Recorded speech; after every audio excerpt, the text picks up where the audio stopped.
Así fue como se organizó a los porteros, tanto a los jefes como a sus hermanos, para que sirvieran en el templo del Señor.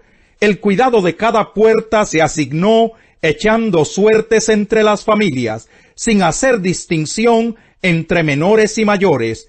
Según el sorteo, a Selemías se le asignó la puerta del este, y a su hijo Zacarías, sabio consejero, la puerta del norte. A Obed-edom le correspondió la puerta del sur, y a sus hijos les correspondió el cuidado de los depósitos del templo. A Supín y a Josá les correspondió la puerta de Salequet, que está al oeste en el camino de la subida. Los turnos se distribuyeron así: cada día había 6 levitas en el este, 4 en el norte y 4 en el sur, y 2 en cada uno de los depósitos. En el patio del oeste había 4 levitas para la calzada y 2 para el patio mismo. Así fue como quedaron distribuidos los porteros descendientes de Coré y de Merari. A los otros levitas se les puso al cuidado de los tesoros del templo y de los depósitos de los objetos sagrados. Los descendientes de Gersón, por parte de Ladán, tenían a los jehielitas como jefes de las familias de Ladán el Gersonita. Setán y su hermano Joel, hijos de Jehiel, quedaron a cargo de los tesoros del templo del Señor. Sebuel, que era descendiente de Gersón, hijo de Moisés, era el tesorero mayor de los amiranitas, isaritas, hebronitas y uzielitas. Sus descendientes en línea directa por parte de Eliezer eran Rehabías, Isaías, Jorán, Sicrí y Selomit. Selomit y sus hermanos tenían a su cargo los depósitos de todos los objetos sagrados que habían sido obsequiados por el rey David y por los jefes de familia, así como por los comandantes de 1000 y de 100 soldados y por los demás oficiales del ejército. Ellos habían dedicado parte del botín de guerra para las reparaciones del templo del Señor. Selomit y sus hermanos tenían bajo su cuidado todo lo que había sido obsequiado por el vidente Samuel, por Saúl, hijo de Quis, y por Abner, hijo de Ner, y Joab, hijo de Sarbia. Kenanías y sus hijos, que eran descendientes de Isar, estaban a cargo de los asuntos exteriores de Israel, y ejercían las funciones de oficiales y jueces. Hasabías y sus parientes, que descendían de Hebrón, eran 1700 hombres valientes. Ellos eran los que al sudoeste del Jordán administraban a Israel en todo lo referente al Señor y al rey. El jefe de los hebronitas era Jerías. En el año 40 del reinado de David se investigó el registro genealógico de los descendientes de Hebrón, y se encontró que en Jazer de Galaad había entre ellos hombres valientes. El número de los jefes de familia de estos valientes era de 2700. El rey David les asignó la administración de las tribus de Rubén y Gad y de la media tribu de Manasés, en todos los asuntos relacionados con Dios y con el rey. Capítulo 27. La siguiente lista corresponde a los jefes patriarcales, a los comandantes de 1000 y de 100 soldados, y a los oficiales de las divisiones militares de Israel. Cada división constaba de 24,000 hombres, y se turnaban cada mes durante todo el año para prestar servicio al rey.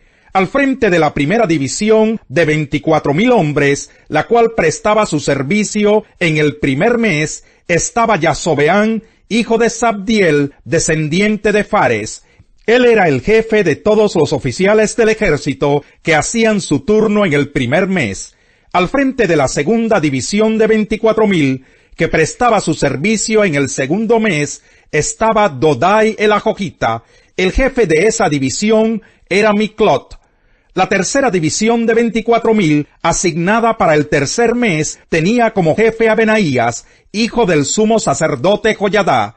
Este Benaías fue uno de los 30 valientes, y el jefe de ellos. En esa división estaba su hijo Amisabad. La cuarta división de 24,000, asignada para el cuarto mes, tenía como jefe a Asael, hermano de Joab. Su sucesor fue su hijo Zebadías. La quinta división de 24,000, asignada para el quinto mes, tenía como jefe a Samut el Israelita. La sexta división de 24,000, asignada para el sexto mes, tenía como jefe a Hirá, hijo de Iqués el tecoita. La séptima división de 24,000, asignada para el séptimo mes, tenía como jefe a Eles el pelonita, de los descendientes de Efraín. La octava división de 24,000, asignada para el octavo mes, tenía como jefe a Sibecai de Jusá, descendiente de los Seraitas. La novena división de 24,000, para el noveno mes, tenía como jefe a Abiezer de Anatot, descendiente de Benjamín.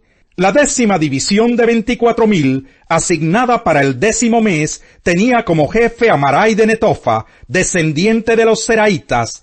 La undécima división de 24,000, asignada para el undécimo mes, tenía como jefe a Benaías de Piratón, descendiente de Efraín. La duodécima división de 24,000, asignada para el duodécimo mes, tenía como jefe a Heldai de Netofa, descendiente de Otoniel.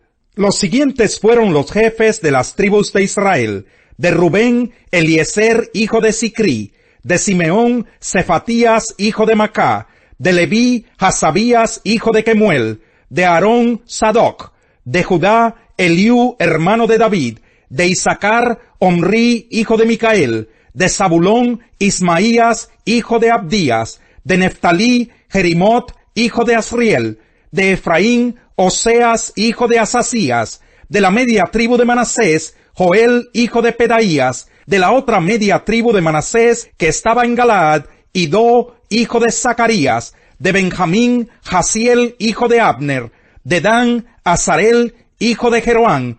Estos eran los jefes de las tribus de Israel.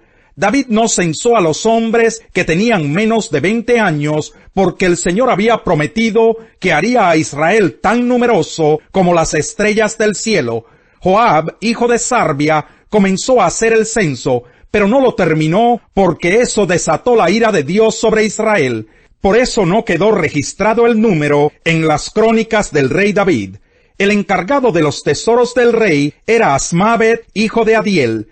El encargado de los tesoros de los campos y de ciudades, aldeas y fortalezas era Jonatán, hijo de Usías. Esri, hijo de Kelub, estaba al frente de los agricultores. Simí de Ramat estaba a cargo de los viñedos. Sabdí de Sefán era el encargado de almacenar el vino en las bodegas.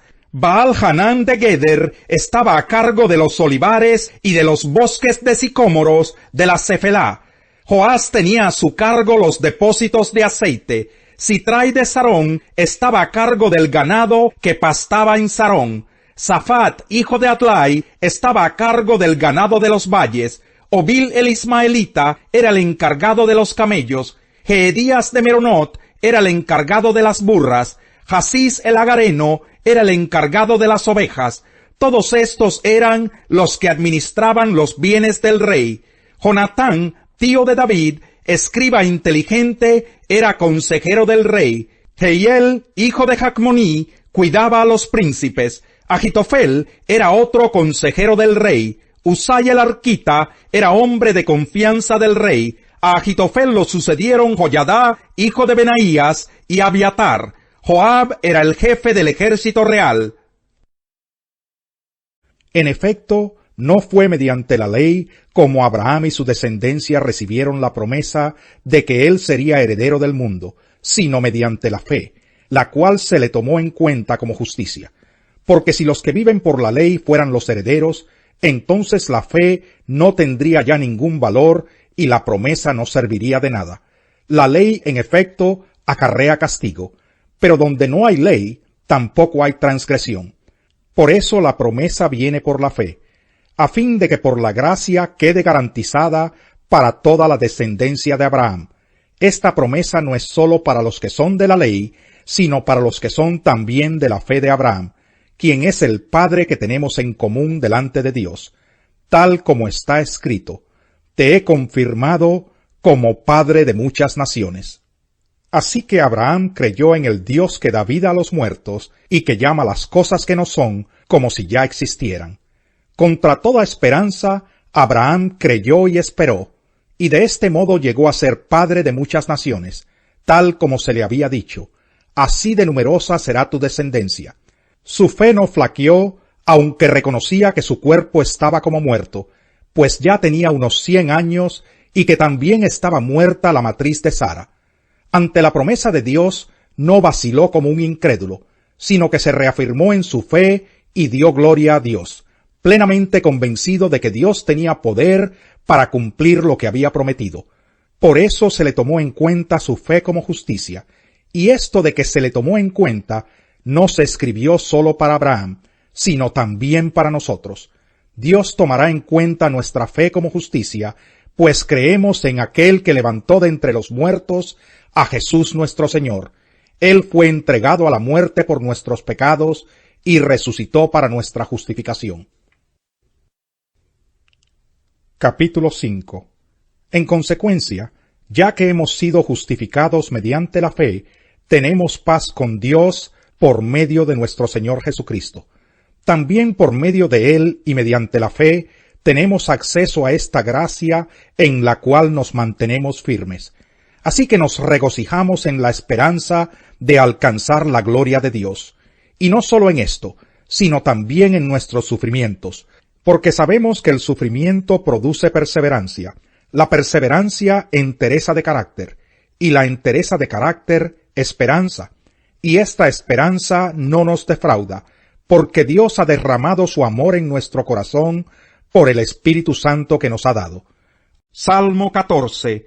Dice el necio en su corazón, no hay Dios. Están corrompidos, sus obras son detestables, no hay uno solo que haga lo bueno. Desde el cielo el Señor contempla a los mortales, para ver si hay alguien que sea sensato y busque a Dios. Pero todos se han descarriado, a una se han corrompido, no hay nadie que haga lo bueno, no hay uno solo. ¿Acaso no entienden todos los que hacen lo malo? Los que devoran a mi pueblo como si fuera pan, jamás invocan al Señor. Allí los tienen sobrecogidos de miedo, pero Dios está con los que son justos. Ustedes frustran los planes de los pobres, pero el Señor los protege. Quiera Dios que de Sión venga la salvación de Israel. Cuando el Señor restaure a su pueblo, Jacob se regocijará, Israel se alegrará. Servir al pobre es hacerle un préstamo al Señor. Dios pagará esas buenas acciones.